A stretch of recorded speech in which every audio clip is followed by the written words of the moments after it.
Like the captain of a great sea vessel, we navigate through the waters of life.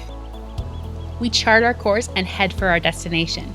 But often, our own inability to change and become the captain we need to be can prevent us from reaching our goals. Like an iceberg, our identity floats before us, often stopping us from docking at that destination. Only a small portion of our identity iceberg is visible above the waterline. The rest remains hidden below the waves. To truly change, we must know what is above and below the surface. And the water that surrounds our iceberg is the environment we live in. Bobbing above the surface are decisions and actions. These make up our behaviors. Often, when we set a new goal, we only focus on changing those behaviors.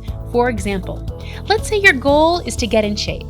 If you only change the behavior of getting up to exercise, what happens on the day you feel tired? You ignore the alarm. Eventually, that behavior becomes less frequent. So, what does create long-term change? Behaviors are built upon what is below the surface. As we dive deeper, we uncover the next layer of the identity iceberg: skills. What we are good at, we do more of.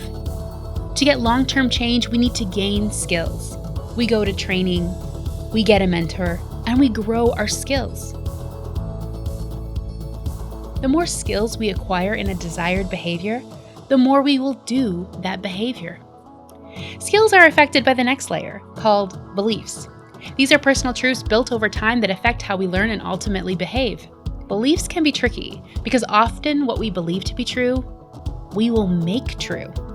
For example, if you believe you're a poor cook based on burning a dinner, the probability of you taking a cooking class is low. Without practice, the belief that you are a poor cook becomes true because you never learned the skills required to cook well. Sometimes that belief itself becomes even stronger than the result. For example, if you cook a fabulous meal, you may say, "That was an easy recipe. I'm still a bad cook." Every time you reinforce a belief, it's like adding a brick to a wall. You can take it down one brick at a time, or you can simply use a bulldozer. You are not required to keep a belief once you establish it. You can question it. Ask yourself, do I want to keep this belief? So what builds the belief layer of the identity iceberg? Our values. This layer is deep below the surface. Values center around the question, what is most important to you? For example, if success is the most important thing to you, you are willing to risk rejection in pursuit of success. For another person, acceptance is more important than success, and they will move away from anything that might cause rejection. Swimming down past values, at the deepest part of the iceberg is your identity. It revolves around your I am statements. How you define you. Identity can be wrapped up in our work, family, location, or school, just to name a few. By writing down our I am statements, we can proactively determine who we need to be. And from there, our entire identity iceberg can change.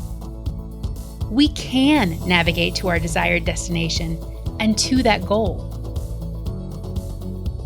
To learn more about how becoming the person we need to be can affect our success, check out the doodle for the formula for success, or B times do equals have, at the link below. Or contact an action coach at www.actioncoach.com.